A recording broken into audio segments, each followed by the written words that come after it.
Dan juga di sini ada beberapa teman saya, alhamdulillah ada Ustadz Arif juga, yang mana beliau juga teman seperjuangan saya di TikTok dalam memberantas paham-paham ekstremis dari Salafi Wahabi dan lain sebagainya. Mungkin ini sudah agak terlalu malam. Kalau di sini sudah hampir jam 9, Gus. Entah kalau di Timur Tengah. Bismillahirrahmanirrahim. Alhamdulillah. Jadi tema pada kali ini adalah terkait tentang ahlu sunnah wal jamaah. Karena memang ahlu sunnah wal jamaah ini adalah sesuatu akidah yang memang kita wajib untuk mengetahuinya. Karena bagaimanapun ahlu sunnah wal jamaah ini adalah apa yang menjadi keyakinan kita. Seperti itu. Mungkin kita langsung masuk ke materi.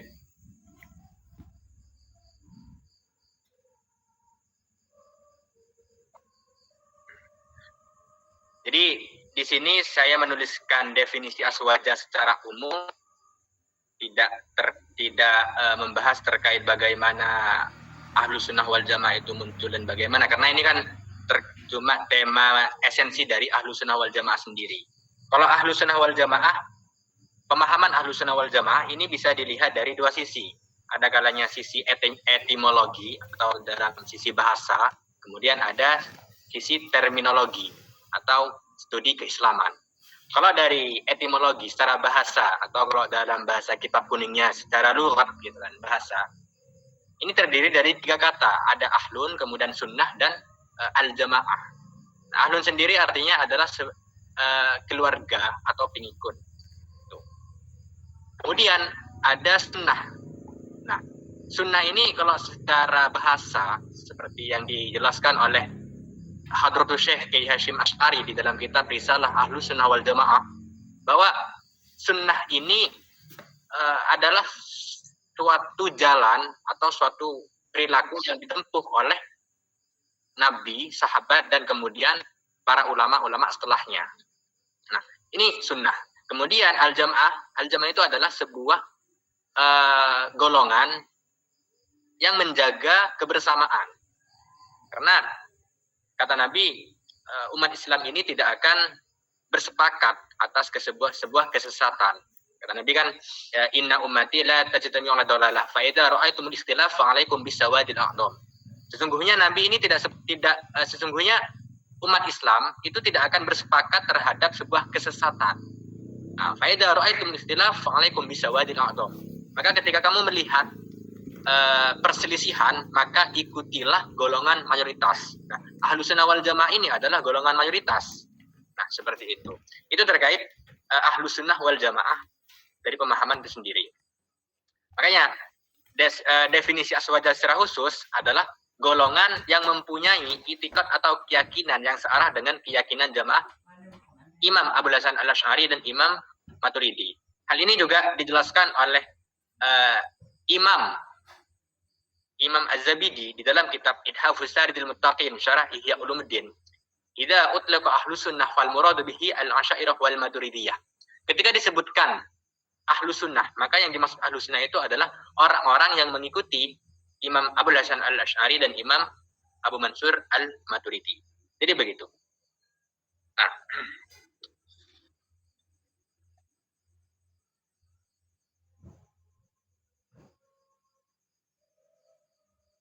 terkait dengan lahirnya nama Ahlus Sunnah wal Jamaah sebagai nama ya. Jadi pada masa Nabi Muhammad, istilah Ahlus Sunnah wal Jamaah itu bisa dikatakan belum ada. Kenapa? Karena ajaran-ajaran ketika itu masih terpusat kepada Nabi Muhammad. Ketika ada suatu permasalahan, ini langsung kepada Nabi Muhammad. Jadi ketika sudah Nabi Muhammad meninggal, kemudian diteruskan oleh para sahabat dan seterusnya, hal ini muncul problematika di dalam tubuh umat Islam. Nah, sehingga Ahlus Sunnah wal Jamaah ini diangkat sebagai pembeda antara Ahlus Sunnah dan Ahlul Bid'ah. Nah, seperti itu. Jadi kata Asy-Syahid Profesor Syekh Sa'id Ramadan Al-Buti sebetulnya Ahlus Sunnah wal Jamaah ini bukan sebuah aliran baru dalam Islam, akan tetapi representasi dari Islam itu sendiri. Inilah Ahlus Sunnah wal Jamaah itu Islam sendiri. Nah, jadi kita tahu bahwa dalam Islam sendiri itu kan terpecah menjadi beberapa kelompok. Yang mana kata Nabi kan umat Yahudi itu terpecah belah menjadi 71 golongan. Kemudian umat Nasrani ini terpecah menjadi 72 golongan. Sedangkan umatku, kata Nabi Muhammad, itu terpecah belah menjadi 73 dan hanya satu yang selamat. Siapa? Yani Al-Jamaah. Nah, ini hadis ini juga diungkapkan oleh Imam Ibnu Hajar, kemudian Asy-Syahrastani dan juga Imam Al-Ghazali dalam kitab Ihya Ulumuddin-nya. Jadi seperti itu. Jadi inti dari Ahlus Sunnah wal Jamaah itu bukan sebuah aliran baru, tapi representasi dari Islam itu sendiri. Ahlus Sunnah, istilah Ahlus Sunnah wal Jamaah sebagai nama, itu diangkat sebagai pembeda antara Ahlul Bid'ah dan Ahlus Sunnah. Biar ketemu loh. Nah ini akidah yang ikut ajarannya Nabi, ikut ajaran sahabat. Dan kemudian yang Ahlul Bid'ah, ini tidak sesuai dengan ajaran Nabi. Nah, itu jadi pembeda. Seperti itu.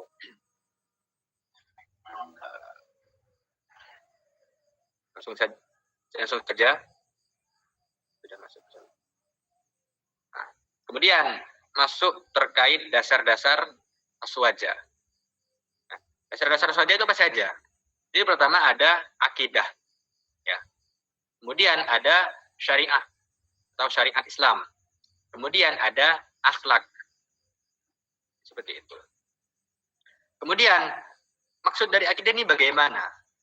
Itu terkait dengan keyakinan kita kepada Allah. Keimanan kita kepada Allah, menyucikan Allah dari segala perumpamaan dengan makhluk. Tadi yang juga seperti disebutkan oleh Kiai Muhammad Dharma, tidak sampai terjebak ke dalam paham mujassimah. yakni paham yang beranggapan bahwa Allah ini memiliki jisim atau memiliki tubuh. Nah, padahal Allah tidak sama dengan setiap makhluk. Jadi begitu. Seperti Allah tidak menyifati Allah itu berada di sebuah tempat, karena memang di praktek di lapangan itu ada saja yang beranggapan Allah itu bertempat di arsy. Allah itu bertempat bersemayam di atas, ada di atas. Buktinya apa? Ya ketika kita berdoa, kita ada ke atas. Loh, padahal arsy itu diciptakan itu bukan untuk ditempati. Jadi ini kan kata Sayyidina Ali bin Abi Thalib yang dikutip oleh Syekh Al-Baghdadi di dalam kitab Al-Farqu Bainal Firaq. Innallaha khalaqal arsyah idharan liqudratihi. Sesungguhnya Allah menciptakan arsy ini untuk menunjukkan kekuasaannya. Wala mitakhid makanan li dzatihi. Bukan untuk dijadikan sebagai tempat. Jadi salah besar ketika beranggapan Allah itu bersemayam atau bertempat di atas arsy. Nah, ini kan berarti kan sama halnya kita menyerupakan Allah dengan makhluk, yakni Allah masih butuh kepada tempat. Padahal Allah innallaha ghaniyun 'anil 'alamin. Allah itu tidak butuh kepada alam semesta. Jadi seperti itu. Nah, kemudian ada sebentar.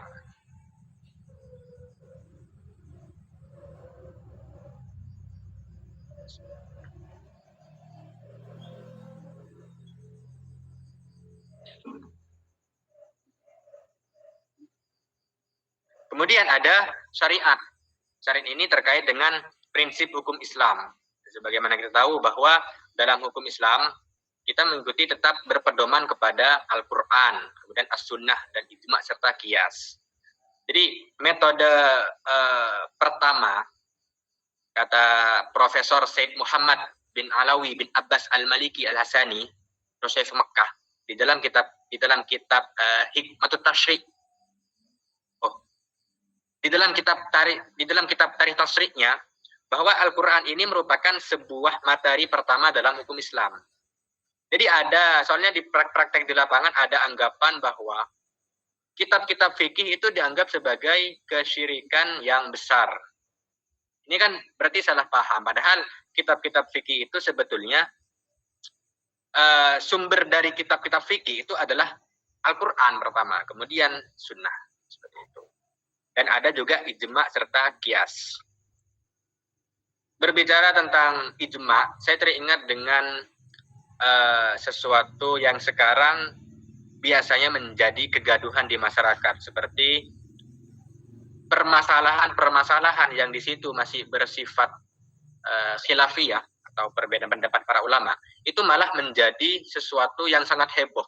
Semisal terkait dengan hukum cadar, semisal ada sekelompok golongan ini yang memang mewajibkan pakai cadar. Nah, kemudian memandang orang yang nggak pakai cadar itu orang yang sangat berdosa, sehingga kayaknya najis banget gitu kalau nggak pakai cadar. Padahal kan terkait cadar yang pernah saya baca juga keterangannya itu, ini memang di dalam mazhab Syafi'i pendapat yang paling kuat itu adalah wajib. Cuma kemudian di dalam Syafi'iyah itu terjadi perbedaan pendapat para ulama. Ada yang mengatakan cuma sunnah, gitu kan? Nah, jadi ada kaidah fikih la yungkarul mukhtalafu fihi wa inna ma yungkarul mujma' alaih. Jadi sesuatu yang masih menjadi khilaf ulama, perbedaan pendapat para ulama itu tidak perlu diingkari. Akan tapi yang perlu diingkari itu adalah sesuatu yang menyalahi kesepakatan para ulama. Sedangkan praktek di lapangan ini ada sesuatu yang masih khilaf ulama, ini malah menjadi sumber perpecahan. Jadi begitu. Kemudian ada akhlak. Ini tentang etika dan moralitas. Saya bahas setelah ini. Ada.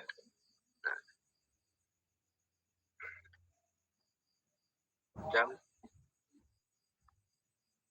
Kemudian ada penjabaran tentang dasar aswaja. Tadi kan ada akidah, ada syariat, ada akhlak. Nah, sekarang akidah. Bagaimana sih sebetulnya tentang akidah itu? Saya ambilkan beberapa contoh di sini. Pertama, kayak keseimbangan dalam penggunaan dalil akli dan dalil nakli. Izin sebentar, karena saya juga sekaligus ngajar. Teman-teman biar disuruh pulang.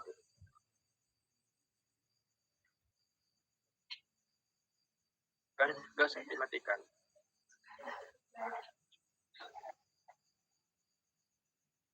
Itu ditutup. Ntar lagi.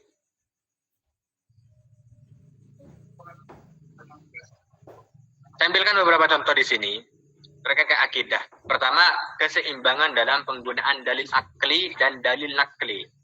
Nah, menggunakan akal itu tidak boleh berlebihan, karena bagaimanapun posisi akal dalam Islam itu ada di bawahnya dalil. Jadi pertama itu adalah dalil, kemudian akal. Makanya sebagaimana dijelaskan oleh Syekh Muhibbul Aman Ali di dalam kitab Khosais Ahli Sunnah wal Jamaah, karakteristik Ahlu Sunnah wal Jamaah. Di antara karakteristik Ahlu Sunnah wal Jamaah itu adalah at-taslimul linususis syar'i. Yani taslim kepada nas-nas syariat. Jadi itu. Jadi tidak berlebihan dalam menggunakan akal, juga tidak berlebihan dalam menggunakan dalil Al-Quran hadis. Jadi seimbang. Kalau kita berlebihan dalam menggunakan dalil akli, maka ini nanti bisa terjebak ke dalam paham liberalisme. Karena kan liberalisme sendiri ini menjadikan akal sebagai otoritas kebenaran. Sehingga ketika ada dalil-dalil kemudian tidak masuk akal, maka oleh mereka hal itu ditolak karena tidak masuk akal. Kayak salah satu contoh, ada salah satu dosen nggak bisa saya sebutkan karena ini perguruan tinggi sangat terkenal di Indonesia, UIN, pokoknya. Nah, ini membuat disertasi memperbolehkan seks di luar nikah, memperbolehkan zina, menghalalkan, memakai konsep milkul yamin dalam Al-Quran. Karena menggunakan alasan bahwa konsep milkul yamin itu ditujukan kepada para budak ketika itu. Sedangkan sekarang nggak ada budak, maka ditujukan kepada semisal kepada pacar, asalkan suka sama suka, itu nggak apa-apa. Nah, ini kan termasuk kecelakaan berpikir. dari paham liberal karena menggunakan akal sebagai otoritas kebenaran. Kalau berlebihan dalam menggunakan dalil nakli, ya contohnya kayak firqah Wahabi, mereka tidak menggunakan akalnya sama sekali, sehingga mereka disebut dengan tekstual. Jadi kalau liberal itu disebut dengan kontekstual, kalau Wahabi itu biasanya disebut dengan tekstual. Terus yang kedua ada kita harus memurnikan akidah dari pengaruh luar Islam. Nah ini banyak. Biasanya yang saya amati itu di daerah di sekitar saya di perguruan tinggi ini banyak pemikiran-pemikiran liberal muncul. Banyak teman-teman itu disusupi oleh pemikiran-pemikiran liberal yang itu diadopsi dari pemikiran Barat. Semisal saya ambilkan contoh tentang Muntads Thaqafi, yakni beranggapan bahwa Al-Quran yang ada sekarang itu tidak perlu disucikan karena merupakan proses kodifikasi dari Sayyidina Utsman bin Affan. Nah, hal ini berawal ketika saya tanyakan ke teman-teman, hal ini berawal ketika mereka menggunakan metode hermeneutika. Jadi kan metode hermeneutika ini sebetulnya metode tafsir yang dikembangkan oleh para orientalis barat yang kemudian digunakan untuk menafsirkan Bible, sehingga Kristen pecah di dua, ada Katolik, ada Protestan gitu. Nah, kemudian oleh sebagian cendekiawan Muslim Indonesia, metode ini diangkat untuk digunakan sebagai metode tafsir di dalam Al-Quran. Padahal metode ini bersifat dekonstruktif. Ini pernah saya tulis artikelnya, bisa nanti dikunjungi dengan alamat fahrias.blogspot.com. Ini pengaruh dari luar. Kayak ada salah satu di Mesir, mungkin tahu, Dr. Nasr Hamid Abu Zaid. Nah, Dr. Nasr Hamid Abu Zaid ini oleh Mahkamah Agung Mesir, ini kan diputuskan orang yang murtad. Karena beranggapan bahwa jin, setan, surga, dan neraka ini cuma dianggap sebagai dongeng saja. Nah, maka Dr. Nasr Hamid Abu Zaid ini kemudian lari ke Eropa. Nah, cuma yang menjadi uniknya di sini, oleh orang-orang Indonesia, terutama orang-orang yang mengklaim dirinya sebagai cendekiawan Muslim, Dr. Nasr Hamid Abu Zaid ini dijadikan sebagai idola. Nah, kok bisa? Padahal di tanah kelahirannya sendiri itu diklaim sebagai orang yang murtad. Nah, seperti itu. Jadi hal ini berangkat dari pemikiran-pemikiran di luar Islam. Kayak semisal juga ada firqah Syiah. Nah, kelompok Syiah ini kan sebuah firqah yang paling tua, yang sudah ada sejak zaman sahabat sampai sekarang masih eksis. Itu. Jadi kan kalau dilihat dari sejarahnya, pendiri daripada kelompok Syiah ini kan Abdullah bin Sabah atau Ibnu Sabah. Ini kan sebetulnya seorang Yahudi yang pura-pura masuk Islam. Nah, jadi untuk menghancurkan Islam dari dalam, membuat provokasi. Bahkan pernah Ibnu Sabah ini pernah dipanggil oleh Sayyidina Ali bin Abi Thalib karena Sayyidina Ali sendiri kan mendengar bahwa ada seseorang yang terlalu fanatik kepada beliau. Ibnu Sabah ini sebetulnya mau dihukum mati, itu oleh para sahabat dilarang.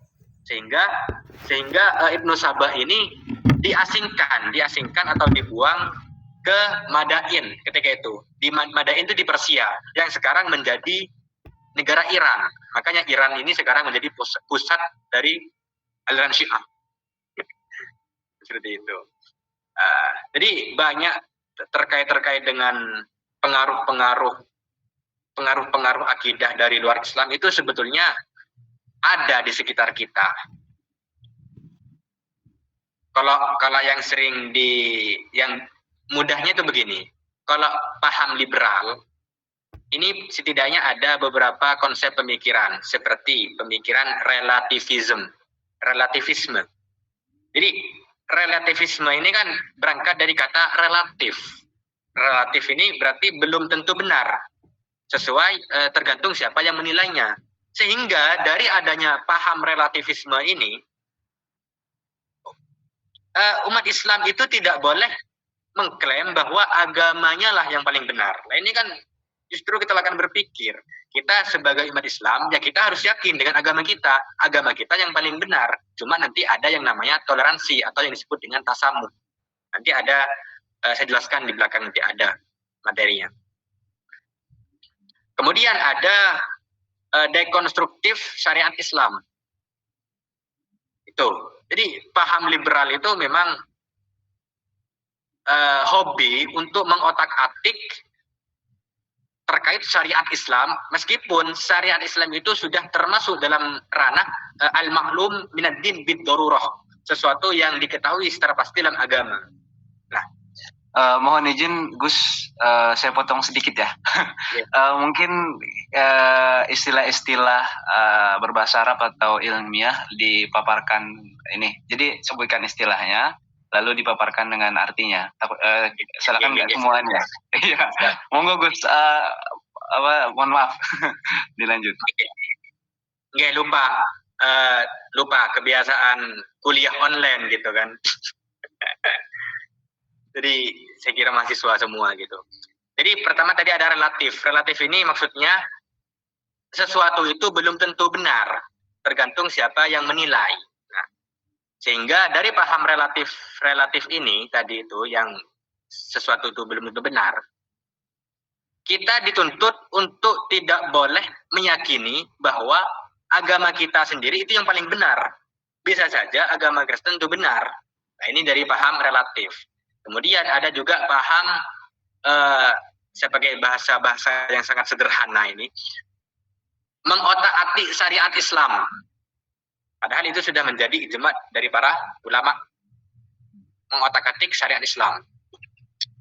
Banyak ini kejadiannya terkait, bahasanya itu aslinya dekonstruktif syariat Islam.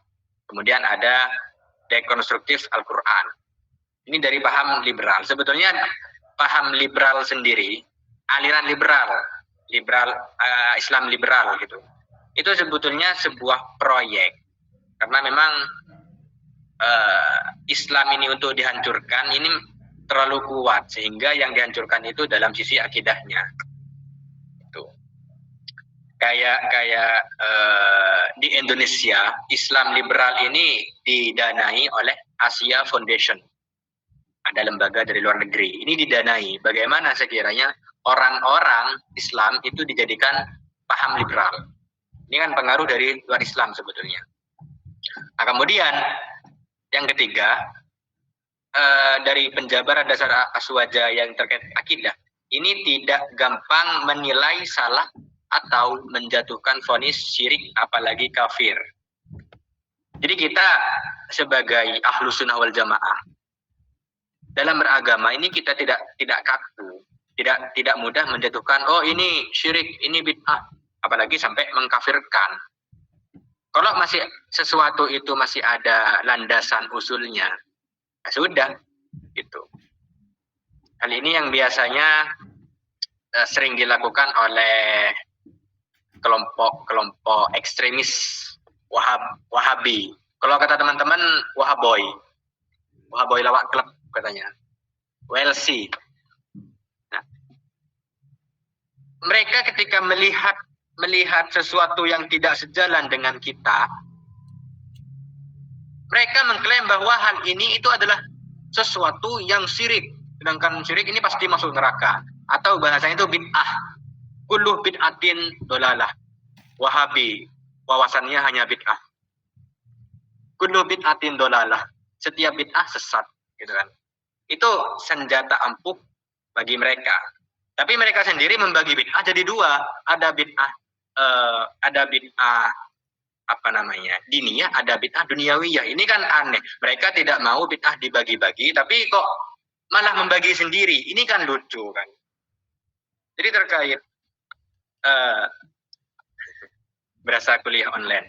Jadi terkait dengan bid'ah sebetulnya, karena mereka memahami kullu bid'atin dolalah, setiap bid'ah sesat. Kata kullu di situ diartikan semua. Ini kan sebetulnya kesalahan besar. Padahal di Al-Quran ada ayat yang menggunakan kata kullu. Seperti waja'alna minal ma'i kulla syai'in hayyin, dan kami jadikan setiap sesuatu yang hidup itu dari air. di situ pakai kata-kata kulluh juga loh.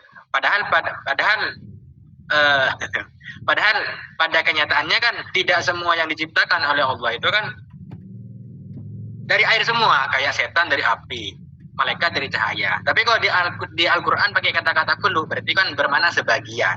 Nah, seperti itu contohnya. Kalau kata Imam Nawawi terkait kullu bid'atin dolalah, qauluhu kullu bid'atin dolalah, ada amun maksusun.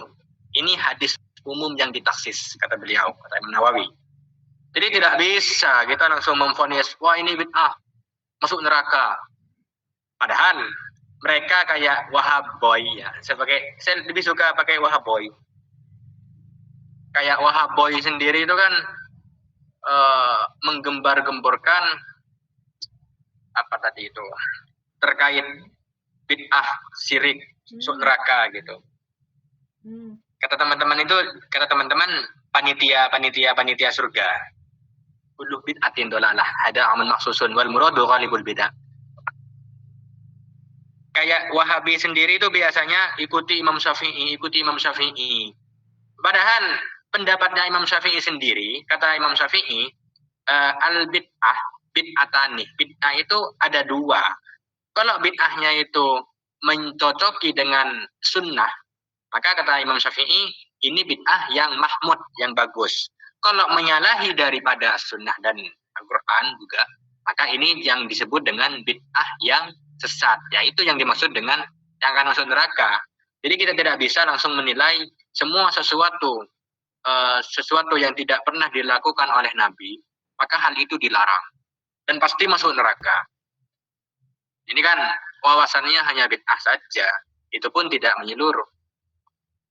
Pendapatnya Imam Syafi'i oleh mereka itu dipilih-pilih, kalau cocok dengan mereka diambil, kalau gak cocok ya dibuang.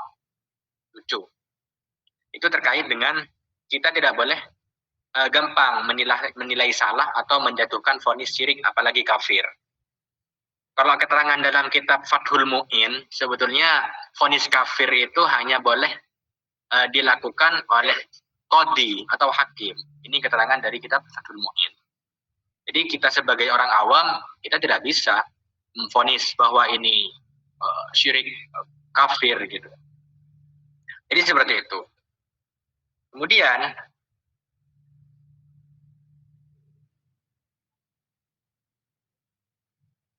terkait dengan syariat. Yang pertama, berpegang teguh pada Al-Quran dan hadis dengan menggunakan metode yang dapat dipertanggungjawabkan secara ilmiah. Jadi hal ini sudah diketahui bersama bahwa pedoman hidup kita adalah Al-Quran dan Al-Hadis. Ini seperti yang dikatakan oleh Nabi, taraktu fikum amroini lan tadillu ma tamassaktum bima kitabullah wa sunnah Nabi Muhammad sallallahu alaihi wasallam. Aku meninggalkan dua perkara kepada kalian, yang mana ketika kalian memegang erat keduanya, maka kalian tidak akan tersesat. Apa? Yakni kitabullah, yakni Al-Qur'an dan As-Sunnah. Nah, kemudian dari dua sumber ini oleh para ulama yang memang sudah memiliki kredibilitas keilmuan yang bisa dipertanggungjawabkan. Hal ini dirumuskanlah sebuah hukum gitu. Meskipun hukum itu ya harus berlandaskan, semisal itu doni ya harus doni gitu. Ini permasalahannya kalau syariat lebih ke fikih. Fikih itu kan dari sebelum adanya fikih ada usul fikih. Nah, usul fikih ini kan apa ya, gambarannya seperti nasi goreng. Nasi goreng itu fikih. Kalau cara membuat nasi goreng butuh ini dan butuh itu ada di ilmu usul fikih. Nah, seperti itu contohnya. Kita boleh saja mempelajari usul fikih. Cuma kan kalau kita ikut-ikutan menggoreng juga, takutnya kita yang kebakaran. Nah, seperti itu. Jadi tidak sembarang orang yang bisa melakukan hal itu. Kayak proses-proses ijtihad gitu kan. Ijtihad sendiri kan artinya kan istifraghu faqih al-wus'a li tahsili dhani bil hukmi. Jadi sebuah ulama fakih mengerahkan kemampuannya untuk merumuskan sebuah hukum yang itu berasal dari dalil-dalil dhani. Kalau qat'i ya sudah. Jadi itu tentang masalah fikih. Kemudian nomor 2, akal baru dapat digunakan pada masalah yang tidak ada nas yang jelas. Nah, seperti yang saya katakan tadi, bahwa khasais ahli sunnah wal jamaah at-taslimu linususi syar'i, yakni taslim kepada nas-nas syariat. Nah, ketika nas-nas syariat di situ tidak jelas, tidak sore, baru akal dipakai. Makanya dalam dalam ahlu sunnah wal jamaah terkait dengan akal itu ada porsinya. Seperti keterangannya Imam Al-Ghazali di dalam kitab Al-Iqtisad fil I'tiqad. Wah, sebentar. Kok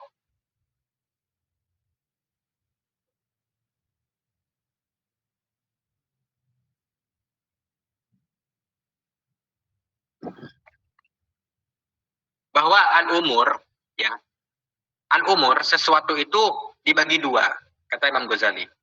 Ada kalanya aksioma, bahasa apa ini aksioma ini? Ada kalanya sesuatu itu bisa diketahui tanpa adanya pembuktian, ya, seperti 1 tambah 1 ya hasilnya 2, gak kira 1 tambah 1 11, gak mungkin. Itu kan hanya candaan. Kemudian ada non aksioma. Non aksioma ini sesuatu itu dapat dijadikan kebenaran, tapi harus ada pembuktian. Nah, ini yang oleh beliau masih dibagi. Pertama, perkara, ya. Tadi kan ada aksioma. Aksioma ini sesuatu yang bisa dijadikan kebenaran tanpa adanya pembuktian. Ini aksioma. Kalau non aksioma, sesuatu yang tidak bisa diterima sebagai kebenaran kecuali adanya pembuktian. Nah, ini oleh Imam Ghazali dibagi dua. Pertama, perkara yang dapat diketahui dengan akal saja, seperti barunya alam. Ini kan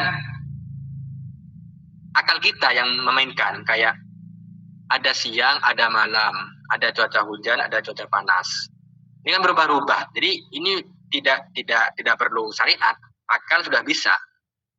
Kemudian yang kedua, perkara yang dapat diketahui hanya dengan nas syariat saja. Berarti di sini akal tidak bisa. Nggak bisa. Jadi akal dalam hal ini itu tidak bisa masuk. Seperti contohnya dalam masalah hal-hal ghaibiyat. Hal-hal yang di situ bersifat metafisik. Jadi itu hanya bisa diketahui oleh syariat saja. Akal ya nggak bisa. Kemudian yang ketiga, perkara yang dapat diketahui melalui akal dan syariat. Nah, ini dibagi lagi oleh dalil nas agama itu diterima oleh akal, maka diperinci. Kalau dalilnya qat'i atau jelas, maka wajib membenarkannya. Kalau dalilnya itu bersifat dzanni atau masih remang-remang, maka wajib membenarkannya juga, tapi secara dzanni. Nah, ini itu dapat diketahui dengan perkara yang dapat diketahui melalui akal dan nas syariat. Kemudian yang kedua, jika memang ketetapan syariat tersebut dianggap mustahil oleh akal, dalam artian akal menganggap bahwa hal ini tidak mungkin terjadi, maka ditakwil. Ya, ditakwil. Sebab tidak mungkin syariat yang merupakan wahyu dari Allah itu menyalahi akal.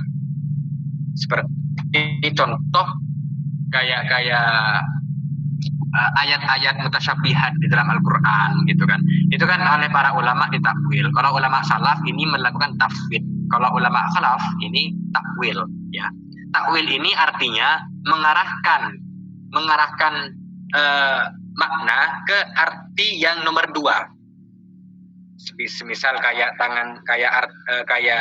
ayat-ayat yang secara teks itu seakan-akan tangannya Allah itu diarahkan kepada kekuasaan Allah.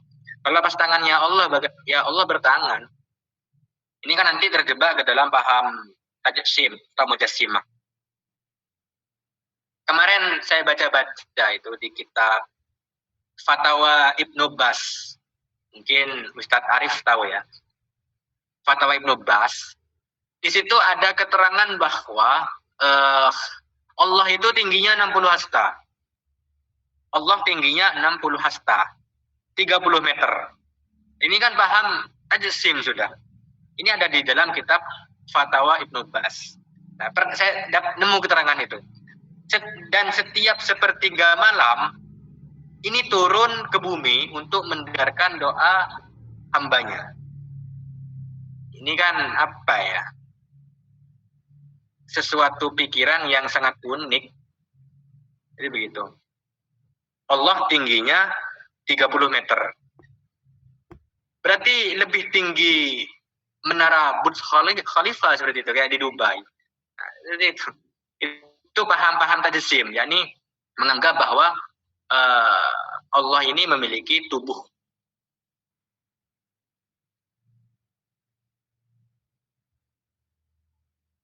Jadi seperti itu. Jadi terkait akal, tidak semua, saya ulangi lagi, tidak semua dalam Islam akal ini ada tempatnya.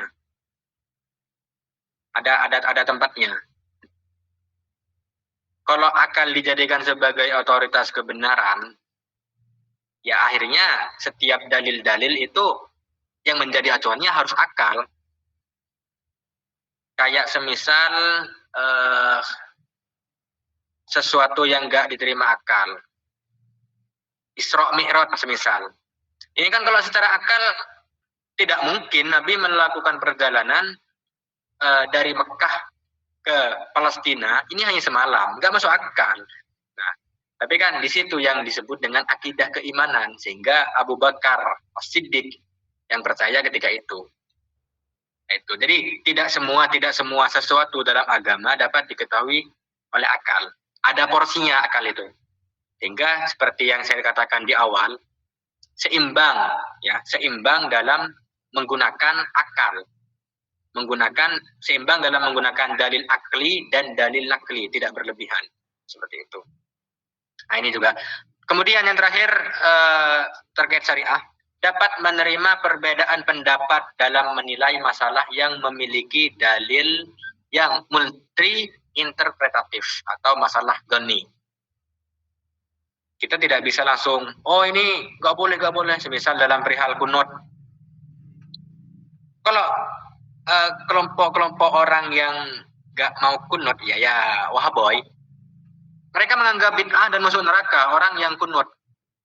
Dan biasanya ya, kalau di Indonesia, wahaboy ini bersembunyi di balik organisasi yang namanya Muhammadiyah.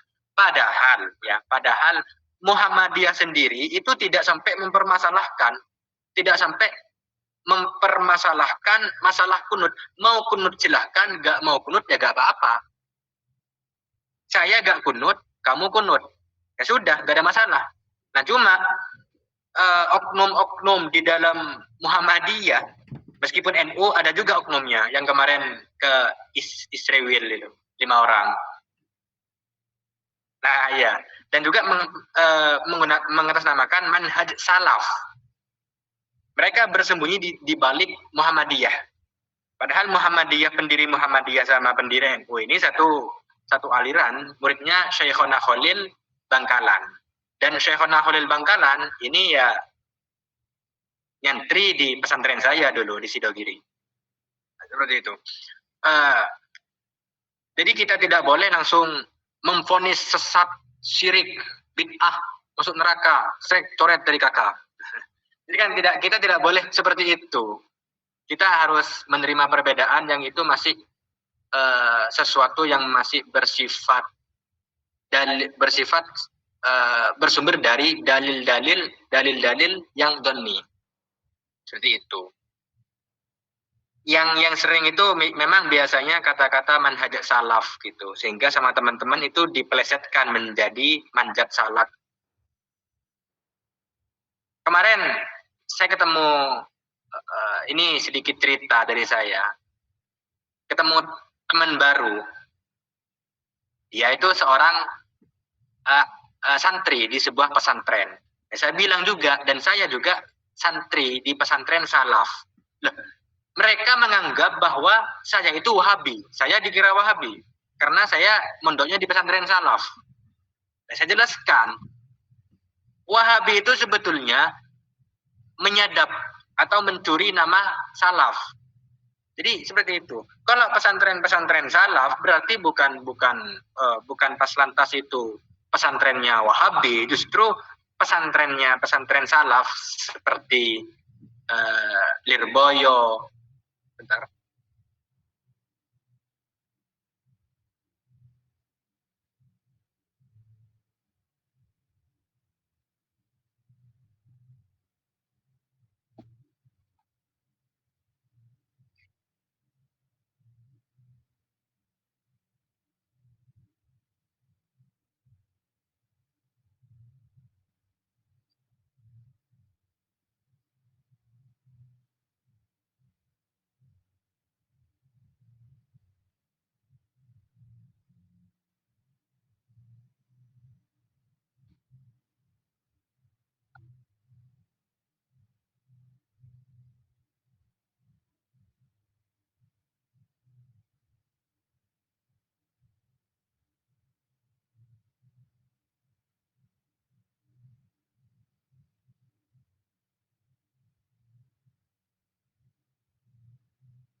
Teman-teman diharap masih stay dulu ya sampai akhir. Nanti silahkan siapkan pertanyaan terbaiknya.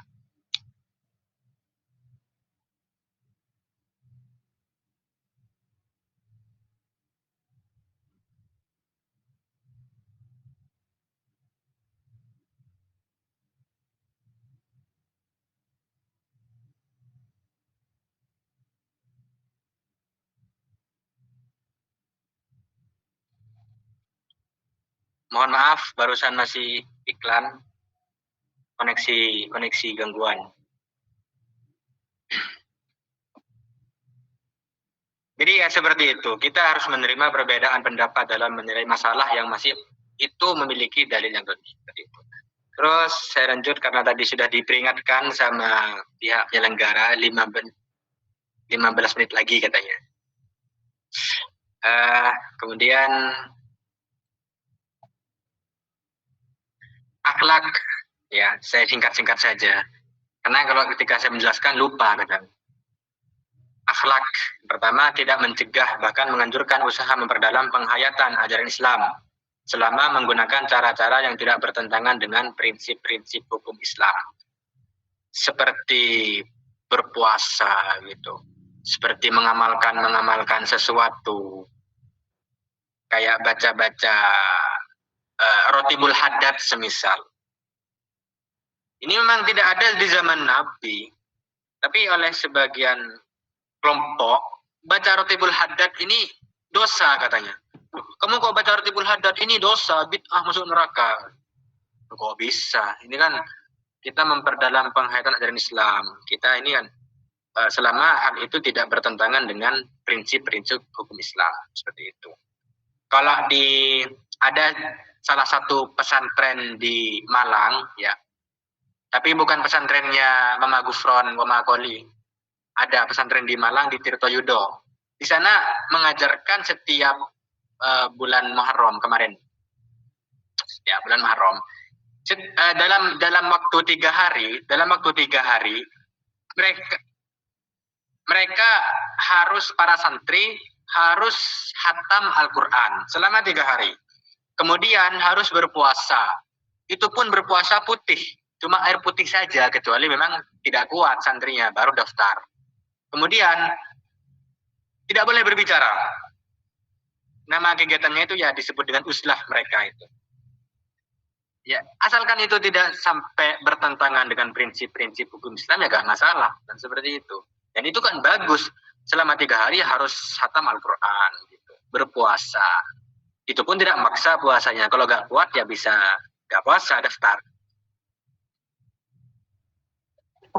Alhamdulillah. Jadi seperti itu. Kemudian mencegah sikap berlebihan atau ulat dalam menilai sesuatu.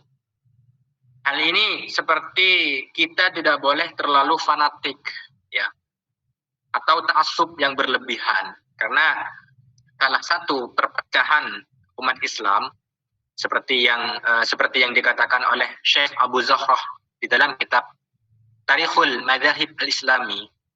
Salah satu perpecahan Islam itu ya gara-gara fanatik buta. Sehingga ketika sudah fanatik buta, maka mereka akan mencari pembenaran, bukan kebenaran. Udah jelas-jelas salah, maka akan mencari pembenaran. Ini kalau fanatik buta. Jadi kita tidak boleh berlebihan dalam menilai sesuatu. Kalau kita salah, ya sudah salah, tinggal perbaiki. Ini termasuk dari bagian akhlak. Kemudian berpedoman kepada akhlak yang luhur. Misalnya sikap tawadhu, kemudian dermawan, dan lain sebagainya. Atau bahasa familiarnya kalau sekarang itu ilmu padi, menyala abangku. Jadi kita harus tawadhu, dermawan. Intinya kita harus berpedoman kepada akhlak-akhlak yang mulia yang telah dicontohkan oleh baginda Nabi Muhammad SAW. Tidak arogan, gitu kan. Meskipun ada tempatnya. Jadi kan kita tidak selamanya lembek. Ada waktunya juga kita harus tegas untuk untuk membela agama Allah seperti itu.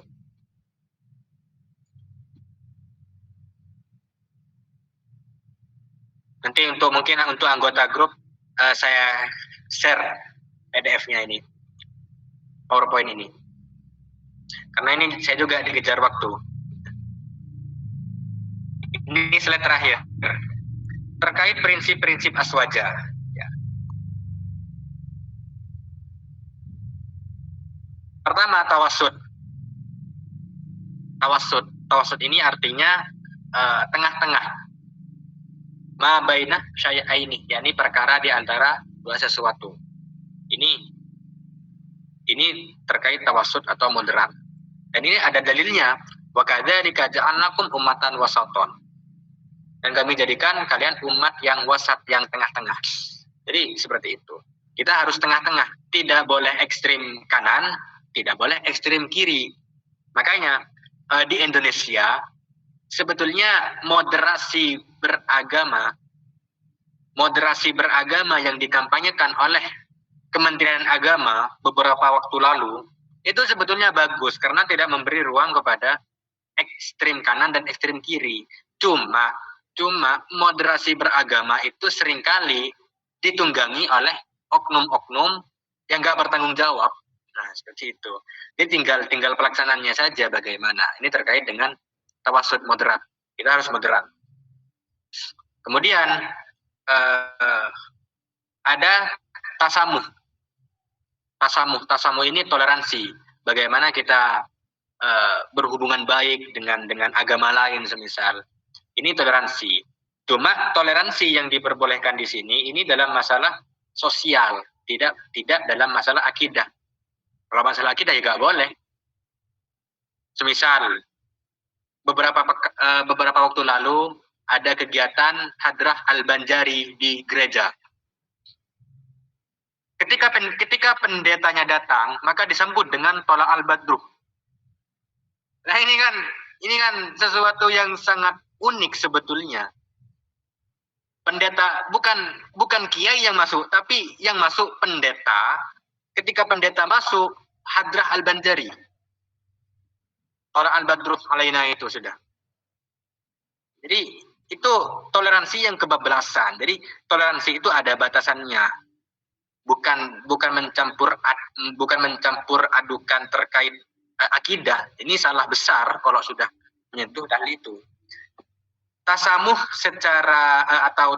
atau toleransi sederhananya gini.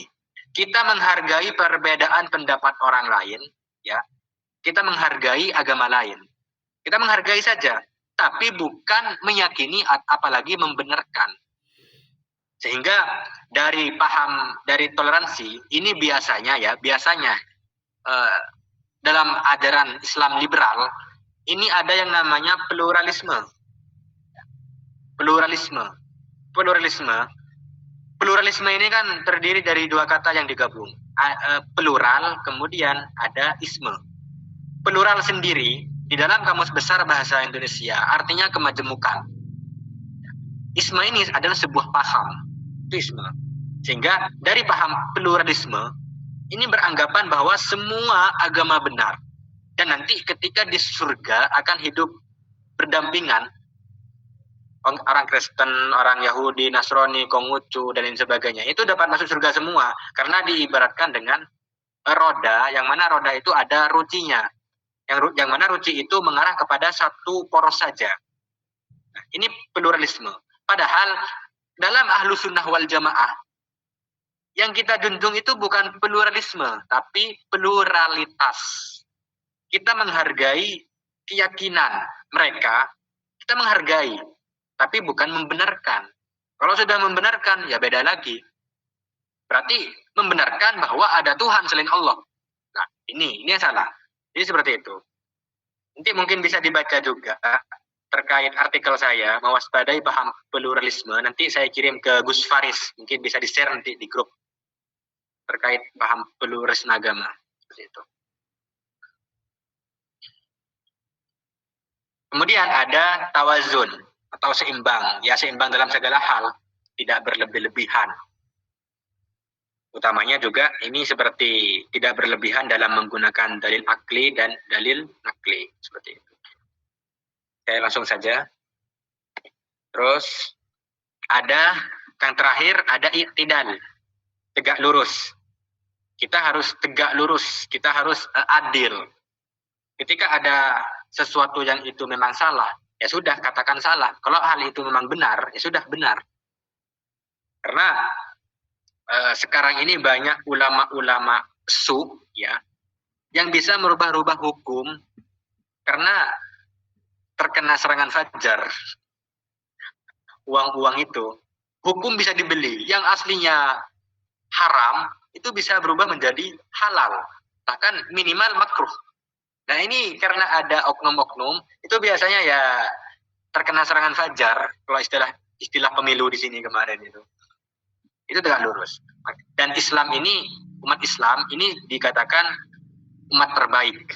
Kata Allah, kuntum khairu ummatin ukhrijat linnasi ta'muruna bil ma'ruf wa tanhauna 'anil munkar.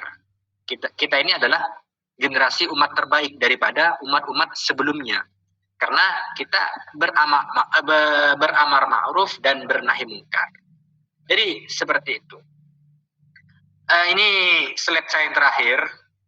Karena waktu sudah agak larut malam di sini. Mungkin saya cukupkan. Akhiran saya kembalikan kepada moderator. Masya Allah, sangat luar biasa sekali ya teman-teman pemateri kita pada malam hari ini. Sekali lagi terima kasih banyak Ustadz Fakri atas pemaparan materinya. Semoga kita bisa mengamalkan dan menerapkan dalam kehidupan sehari-hari. Amin. Baik, selanjutnya memasuki sesi tanya jawab dan diskusi selama 15 menit. Kami bataskan 3 pertanyaan. Acukan tangan dan on mic, lalu sebutkan nama dan pertanyaannya apa. Atau teman-teman bisa menanyakan langsung melalui kolom pesan yang tersedia. Baik, silahkan teman-teman yang ingin bertanya. Saya izin bertanya, Gus. Boleh ya?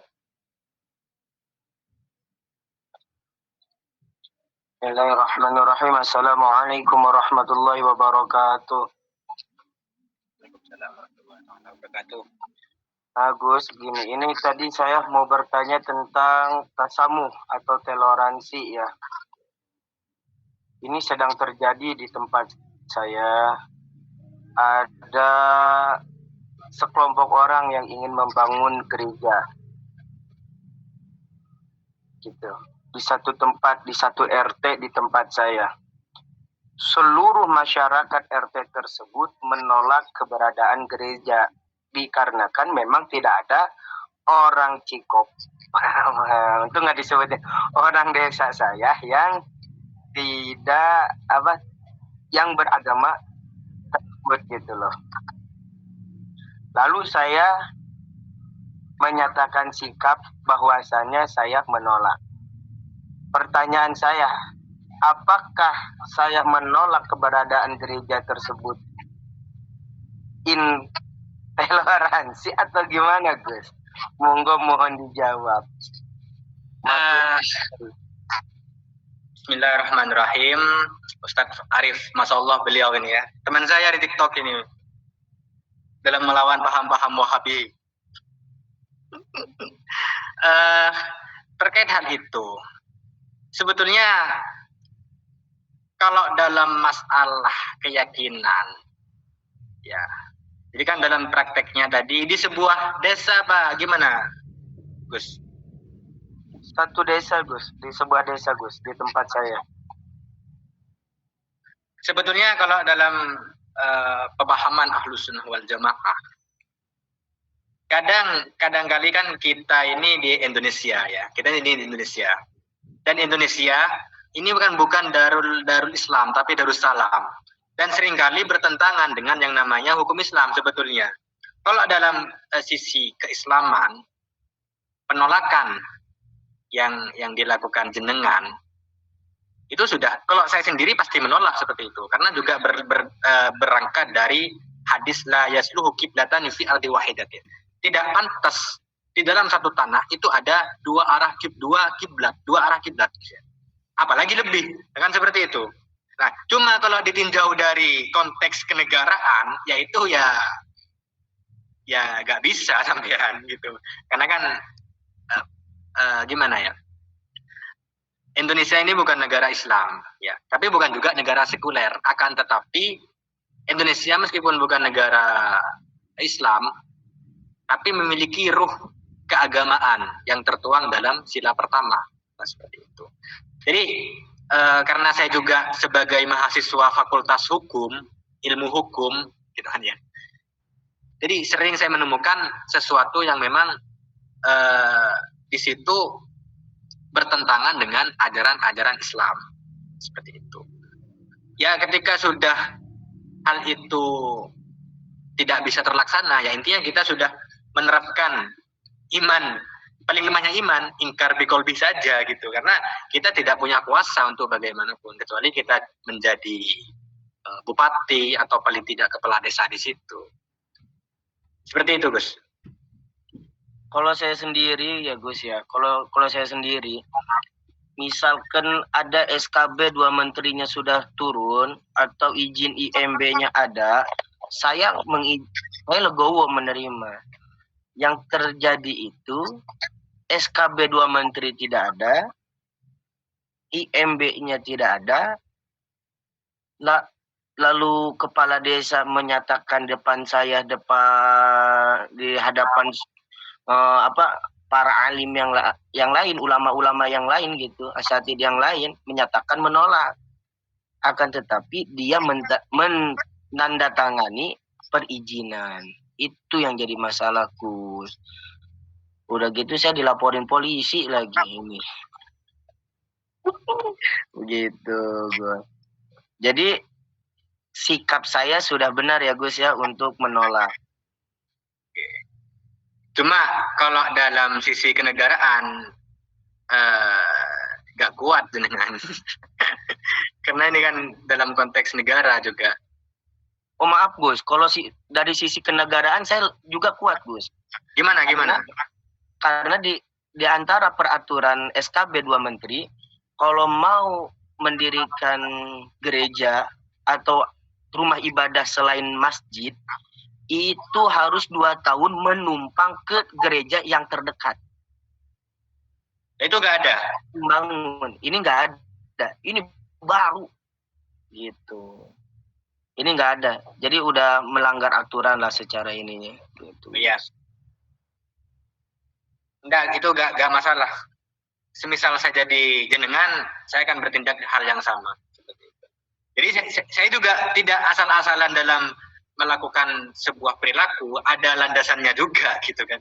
Baik itu dari sisi agama, kemudian dari sisi kenegaraan, ketika sudah di situ menyalahi aturan-aturan, baik itu dalam agama atau dalam negara, nah hal itu yang menjadi problematika.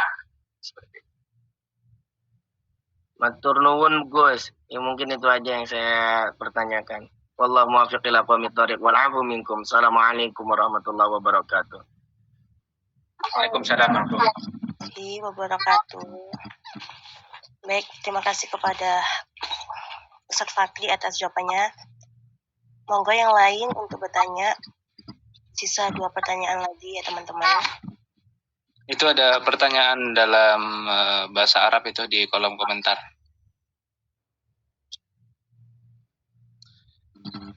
Monggo Ustadz Fakri untuk menjawab. Gimana komentar ini? Yang harus saya itu. Ustaz, Assalamualaikum warahmatullahi wabarakatuh. Saya bacakan. Assalamualaikum warahmatullahi wabarakatuh. Ustaz, andi soalan, ma manhajus salafus salih?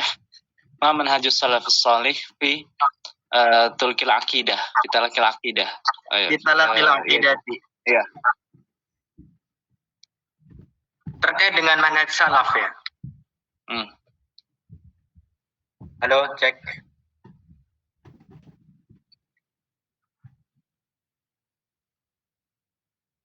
Sebentar.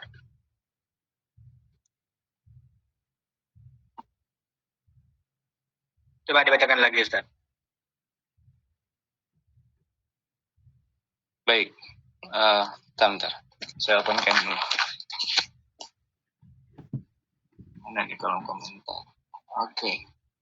Assalamualaikum warahmatullahi wabarakatuh. Ustaz, indi soalan, ma manhajus salafis salih fi talakil aqidah. Dan yas'al an at-ta'rif wa kadzalika ra'yun li salafis salih, man hum salafus salih fil mutaqaddimin al mutaakhirin aw ila asri al mustaqbal. Rubama kadzalik. Wa narju minka ijabah fi kullin nawahi. Syukran Ustaz.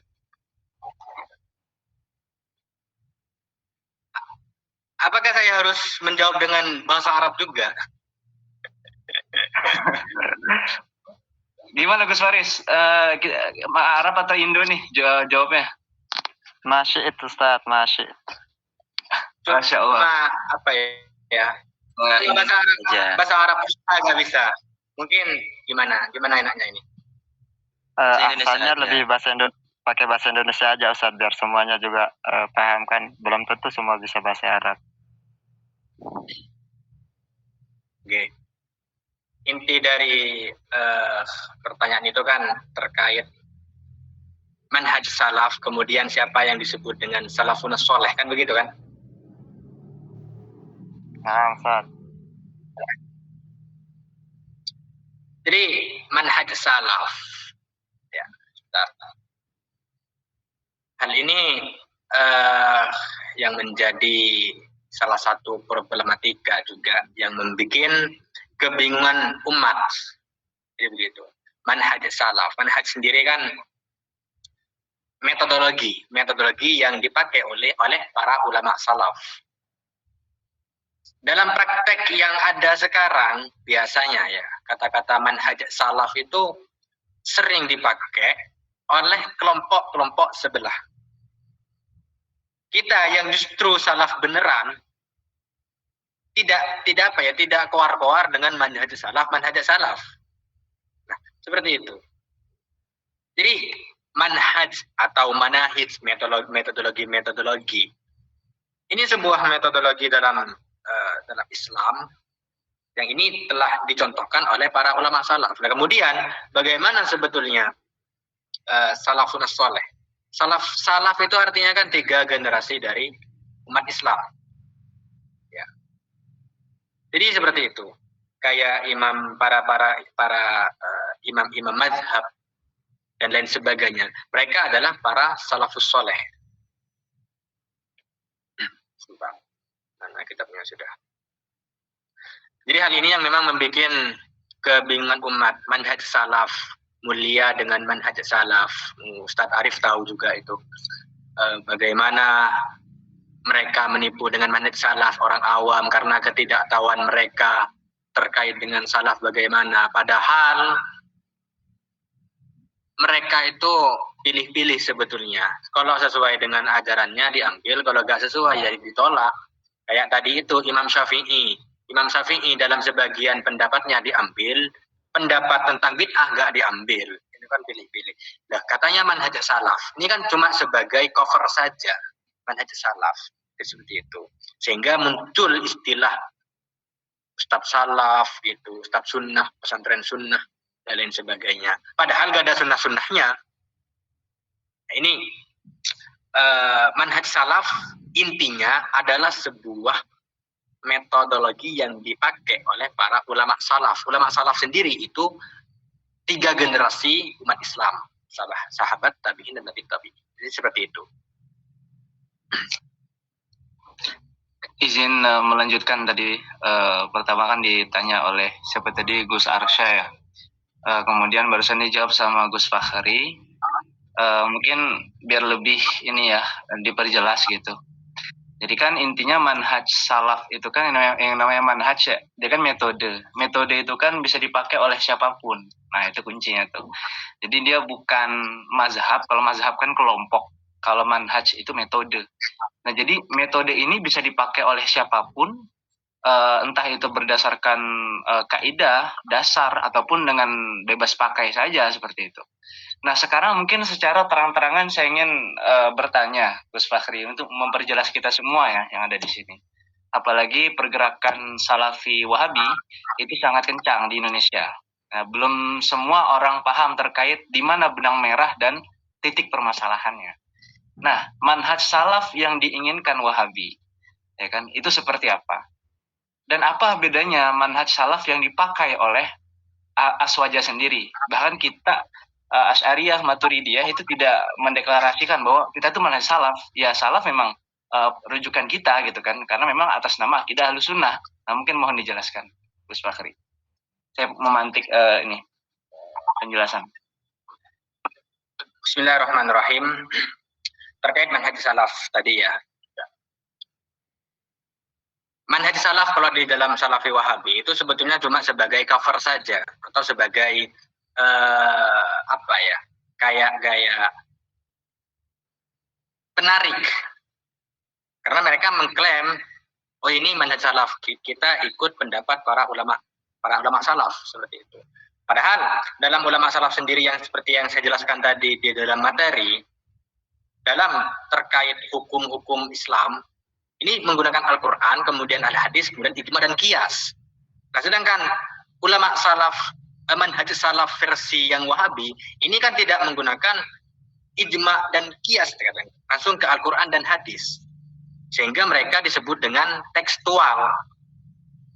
Nah, itu kan berlebihan dalam memahami manhaj salaf. Jadi manhaj salaf di dalam Salafi Wahabi itu lebih kepada cuma sebagai penarik.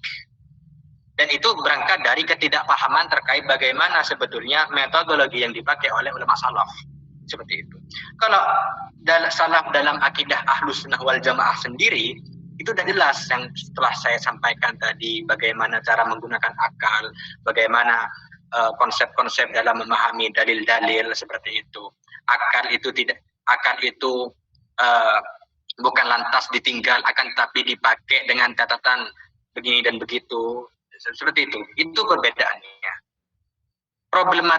Problematikanya adalah berangkat dari ketidaktahuan. Nah, ini yang menjadi PR bagi ulama Ahlussunnah wal Jamaah untuk lebih membumikan nilai-nilai akidah Ahlussunnah wal Jamaah. Seperti itu. Bisa dipahami? Baik, terima kasih Gus atas penjelasannya.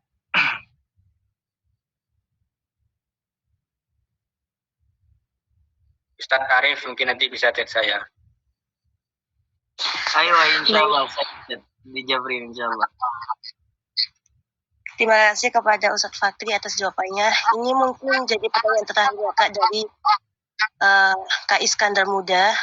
Assalamualaikum Ustadz, izin bertanya tentang fenomena semeraut kepemimpinan negara kita, tentang pembuat kegaduhan yang membatalkan nasyab Ba'alawi dibiarkan umat pecah belah, dan tentang pembebasan Panji Gumilang. Makin subur ajaran-ajaran sesat di bumi Nusantara ini. Mohon tanggapannya Ustadz, syukran. Bismillahirrahmanirrahim. Terkait nasab Ba'alawi, kalau saya sebetulnya terkait masalah ibtolin ansab atau masalah pembatalan nasab. Saya jujur saja saya kurang sebetulnya kurang ahli terkait bagaimana nasab ini. Saya tidak meneliti. Cuma saya taklid kepada ulama-ulama yang memang mengakui bahwa Sa'dah Ba'alawi itu nasab yang memang tersambung kepada baginda Nabi Muhammad. Karena kalau melihat dari pendapat yang mengatakan nasab Ba'alawi itu kan kiai-kiai barusan. Kiai kemarin sore. Padahal sekelas Kiai Maimun Zubair dan para ulama kemudian tadi sempat muncul di beranda TikTok saya Syekh Ali Jum'ah mengatakan orang yang mengatakan bahwa nasab Sa'dah Ba'alawi putus, ini orang bodoh. Ini kata Syekh Ali Jum'ah. Seperti itu. Jadi karena saya kurang memang tidak meneliti terkait nasab Ba'alawi karena bagi saya ya kurang kerjaan lah gitu. Karena sudah ada ahlinya gitu. Saya lebih ke taklid kepada para ulama yang memang mengakui Sa'dah Ba'alawi tetap keturunan daripada baginda Nabi Muhammad SAW. Nah, seperti itu. Kemudian kayak Panji Gumilang dan sekarang ada Mama Gufron Al-Magholi seperti itu. Dan ada juga kemarin siapa itu lupa saya. Ini kan fenomena yang sebetulnya bisa dikatakan musiman. Panji Gumilang sekarang sudah gak ada kabarnya. Mama Gufron ya sekarang, gak tahu nanti ke depannya. Sehingga kata teman-teman di mahasiswa hukum, ini mungkin salah satu dari pengalihan isu daripada isu yang ada di Indonesia. Sehingga memang dipelihara oleh negara, tapi kan kita tidak husnudzon kepada negara. Yang pada terlepas dari itu intinya kayak ajarannya Panji Gumilang, Salam Alehem itu, terus ya Mama Gufron, itu jelas-jelas memang sudah menyimpang. Cuma terkait kayak pesantren Az-Zaitun, kalau saya lebih kepada jangan pesantren Az-Zaitunnya yang dibubarkan, tapi pengasuhnya itu. Dan nanti kemudian kurikulum yang ada di Az-Zaitun itu perbaiki. Nah, kenapa? Karena ketika semisal pesantren Az-Zaitun ini dibubarkan, maka otomatis santrinya membawa ilmu-ilmunya itu yang akan disebarkan kepada masyarakat. Dan ini yang justru menjadi bibit aliran sesat akan tumbuh di Indonesia. Nah, seperti itu. Jadi mungkin sebetulnya kalau Panji Gumilang sudah selesai ya. Panji Gumilangnya itu yang ditangkap kemudian diinterogasi oleh pihak yang memang berwajib. Kemudian pesantrennya itu dibina lagi bagaimana kurikulumnya gitu kan. Ya sama dengan Mama Gufron yang katanya bisa nelpon malaikat maut. Seperti itu. Ada sebetulnya ulama yang memang apakah ini berapa menit waktunya? Takut saya panjang. Ada kisah sebetulnya. Sampai subuh. Gak apa-apa saya cerita sedikit ya. Terkait kayak bertemu malaikat maut. Kalau orang itu masih jauh daripada syariat, ya itu ya bukan bertemu malaikat maut namanya. Bukan waliullah, bukan ulama, tapi itu ulama. Wali ulo ini wali ular bahasa Jawa. Baru kalau semisal orang itu sudah memang jelas-jelas syariatnya, kemudian sudah memang masyhur akan kewaliannya, dan memang tidak akan mengaku bahwa saya pernah ketemu malaikat maut, saya dipanggil oleh widadari katanya. Tidak kan begitu. Itu biasanya akan masyhur ketika beliau sudah wafat. Saya ambilkan contoh kisahnya Syekh Hadratus Syekh Kiai Haji Ahmad Nawawi bin Abdul Jalil, pengasuh pondok pesantren Sidogiri ke-12 yang wafat pada tahun 2021. Justru kewalian beliau itu yang ada di Google, banyak itu di Google, dan memang sudah di kalangan santri sudah tahu sendiri. didatangi 4 kali oleh malaikat maut. Nah ini itu betulan seperti itu. Karena memang beliau sudah masyhur akan kewaliannya, juga beliau memang menjadi salah satu kiai khas di organisasi Nahdlatul Ulama. Karena memang beliau itu sudah dikenal wali sejak kecil kan begitu. Jadi terkait paham-paham Panji Gumilang atau bagaimana, ya seperti itu. Cuma bahayanya kayak Mama Gufron itu membawa nama-nama organisasi keislam terbesar di Indonesia. Saya NU. Ya kan yang rusak justru NU-nya. Ya kan seperti itu. Kayak kemarin yang 5 oknum yang mendatangi Israel.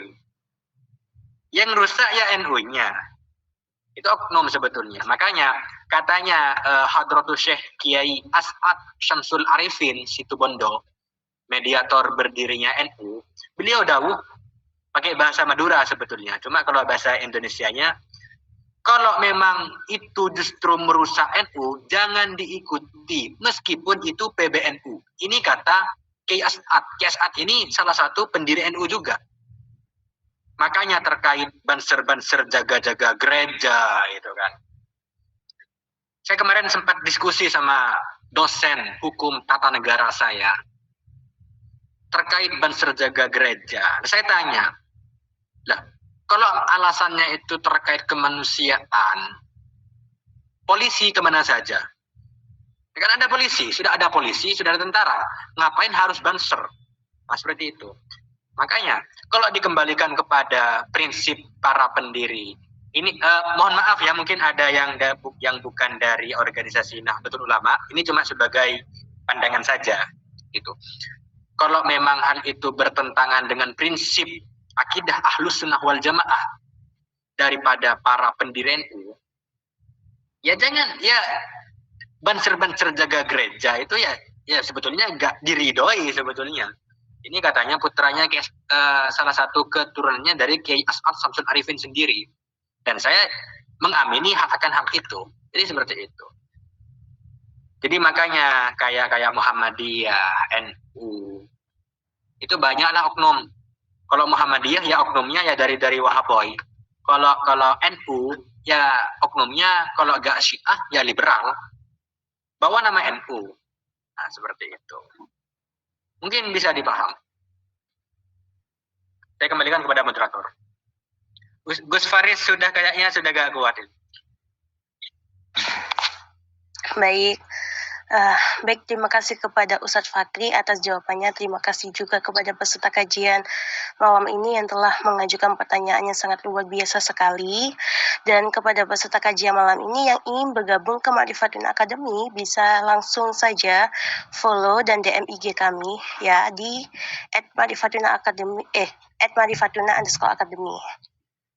Baik, acara yang selanjutnya adalah doa yang akan dipimpin oleh pemateri kita pada malam hari ini. Kepada Ustadz Fakri kami persilahkan. Bismillahirrahmanirrahim. Alhamdulillahirabbil alamin. Hamdan yu'afina wa yukafi mazida ya rabbana lakal hamdu kama yanbaghi li jalali wajhik. Allahumma shalli wa sallim ala sayyidina Nad'uka faqbal ya karim. Ij'al kitabaka bainana asli bihi